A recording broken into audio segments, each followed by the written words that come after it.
Добро утро, Бранко, добро утро до гледачите на Македонија наутро по вторпат на поинаква локација, но темата ни е актуелна и вредна за внимание, а ја најавуваме вака. Медицинскиот отпад како посебен вид на отпад, како и поради своите специфични карактеристики, бара посебен третман, мора да биде одвоен од комуналниот отпад и при негово настанување, но и при процесот на транспорт и третман. И за третманот разговараме наредниве неколку минути и фокусот го ставаме на новиот стерилизатор за медицински отпад во Дрисла. Детали повеќе на оваа тема дознаваме од првиот човек. Велам добро утро за Јане Мицевски. Благодарам за одвоеното време, иако се минусни температури, ни излеговте во пресред во Македонија наутро. Добро утро на вам и на вашите гледачи кои следат оваа утренска емисија.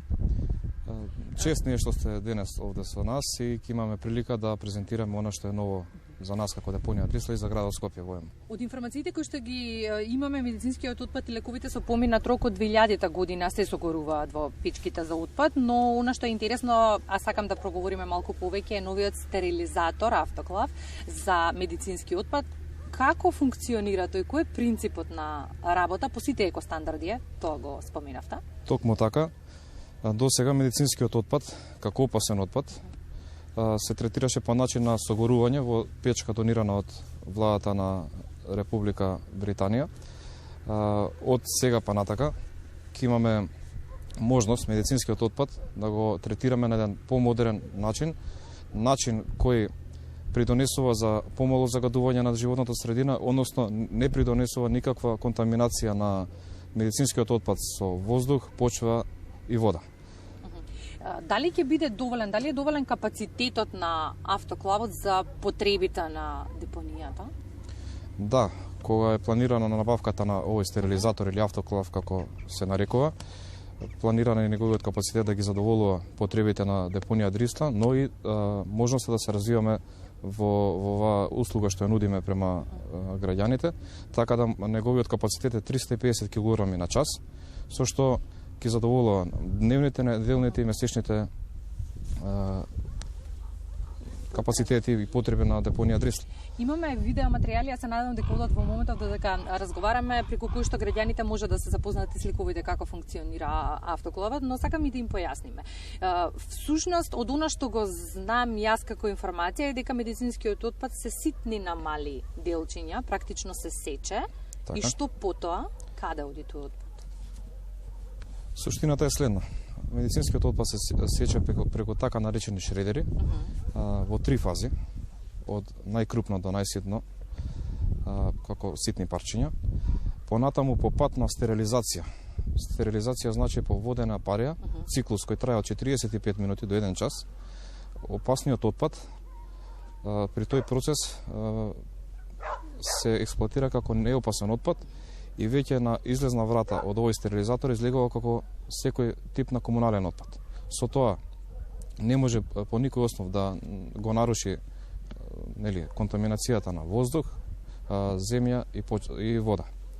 Велите Дрисла е депонија која преминува современи технологии за управување со отпадот. Е години наназад, кога имаме покачување на PM10 частичките во главниот град, знаеме прстот да го впериме токму кон Дрисла, но вие и со студии и истражувања го демантирате нашиот став. Па вака, депонија Дрисла почнува да применува современи технологии. Перцепцијата, морам да признам, е таква да депонија Дрисла го загадува воздухот на градот Скопје и околината на градот Скопје. Меѓутоа, нашите истражувања, односно нашата мерна станица која поседуваме од минатата година, која е во кругот на депонија Дрисла, го покажува спротивното, дека депонија Дрисла не го загадува воздухот ниту во незината територија, а напротив во градот Скопје. Се модернизира технологијата и принципот на работа?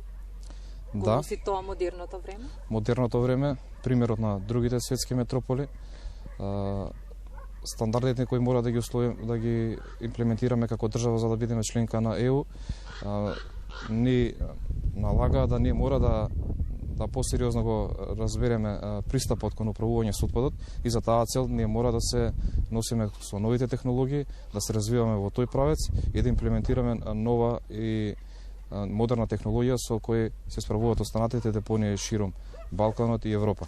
Тоа значи примена на секундарна линија за селекција на отпад, компостара планираме во иднина, третман на депонискиот газ и така натака. Овие се дел од темите за кои ние како раководство на депонија Дриста размислуваме да ги имплементираме во следниот период. Комунален отпад, граденшен шут, индустријски неопасен отпад, медицински отпад, лекови се само дел од отпадот кој што се третира во Дрисла, но изминативе години ниту Скопје не е тоа што беше, имајќи предвид дека расте бројот на жителите на главниот град. Дали тоа значи дека Дрисла може да одговори на со своите капацитети на потребите на отпадот кој го носи Скопје?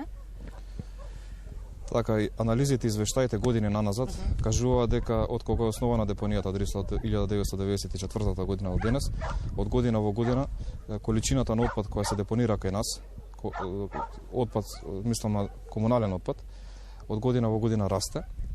Меѓутоа, ние како депонија Дрисла сме спремни да го планираме и депонираме овој тип на отпад.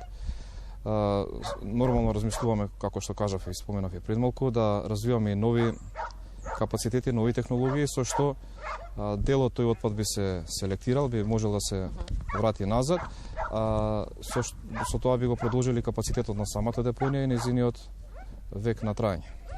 Јас се надевам дека и во периодот кој што следува ќе имаме и убави поводи следни за разговори, мајки предвид дека го модернизирате работењето и оно што најмногу ми се допаѓа во согласно со сите екостандарди безбедни за животната средина. Тоа ни е најважно имајќи ги предвид климатските промени што носат тие. Благодарам. Благодарам и на вам. Ние тука го завршуваме разговорот. Фокусот ни беше на новиот автоклав за стерилизација на медицинскиот отпад и добро е уште еднаш да подсетиме дека и јавното претпријатие Дрисла го модернизира своето работење согласно сите европски и светски екостандарди. Студија